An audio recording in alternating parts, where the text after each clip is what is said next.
ये तो थे लोग के हित के लिए थे। संविधान तो बनाए थे लोग के लिए सर, जो मतलब सत्ता में थे, जो जिसने बनाए थे सर, उन्होंने सही तरीके से उसको उपयोग नहीं किया सर, उन्हें तो उसका दुरुपयोग कर दिया सर। और खुद मतलब अपने हित के लिए उन्होंने मतलब खुद के हित के लिए काम किया, लेकिन लोगों के हित के लिए काम नहीं किया सर। उसी में मतलब थोड़ा हमें लोकतंत्र में थोड़ा मतलब उसमें दिख रहा है सर एक। चलिए ठीक है, आप लोगों ने बात की, इसका बहुत शुक्रिया। हाँ बोले। एक और बात मैं ये ऐड करना चाहूँगा कि जेएनजी ने जो मांग रखी है वो सही है। उसमें एक और बात ऐड करना चाहूँगा कि जो भी बजट का चीज़ वगैरह होता है, उसका जो यूटिलाइजेशन होती है, उसका रिपोर्ट एक ऑर्गेनाइजेशन हर साल पब्लिश करे।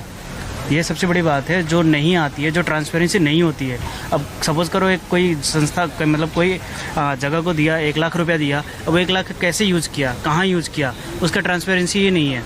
उसका सही ऑडिट होना चाहिए। चलिए ठीक है, अब जरा कुछ और लोगों से बात करते हैं। मैं इन छात्रों से बात करने के बाद उठ के अब दूसरी तरफ जा रहा था कि कहीं और चाय की दुकान या दूसरी जगह बात करूं, तो इन्होंने कहा कि सर पहली बार टीवी पे बोल रहे थे, पहली बार बोलने में बहुत सारी चीजें छूट गई है, तो कम से कम हमारा सारा पक्ष आप दिखा दीजिए। ये वीडियो आजकल का दौर ऐसा है कि सोशल मीडिया के थ्रू इधर उधर ये नेपाल भी पहुंचेगा, तो हमारी भी बात नेपाल तक पहुंच जाएगी। तो मैंने कहा चलो जो पक्ष रह जाता है वो बता देते हैं। देखिए, नेपाल में जो सरकार आती है, जुडिशरी में यानी जजेस भी वही अपॉइंट करती है। तो इन लोगों का यह कहना है कि इंडिपेंडेंट जुडिशरी होनी चाहिए, सरकार का उसमें उस तरह का हस्तक्षेप नहीं होना चाहिए ना, ये कह रहे थे। सही बात है। जैसे नेपाल में है ना, जज और सुप्रीम कोर्ट के चीफ जस्टिस उसको सरकार ही अपॉइंट करती है। यहाँ भी तो करते हैं। नहीं, मतलब डायरेक्ट पॉलिटिकल पार्टी से। यहाँ तो क्या है ना, सीनियरिटी से अपॉइंट होता है। नेपाल यहाँ एक नियम है कि इतने साल आपकी उम्र होनी चाहिए।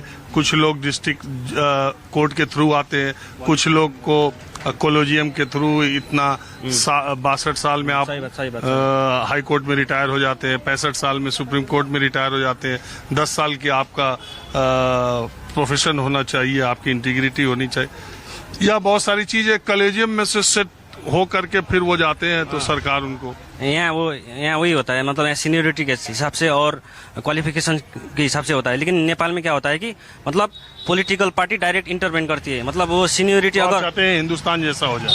हाँ, और थोड़ा सुधार होना चाहिए, इंडिपेंडेंट होना चाहिए, मतलब कोर्ट में और सुप्रीम कोर्ट में भी। और एक दूसरी बात क्या है कि जैसे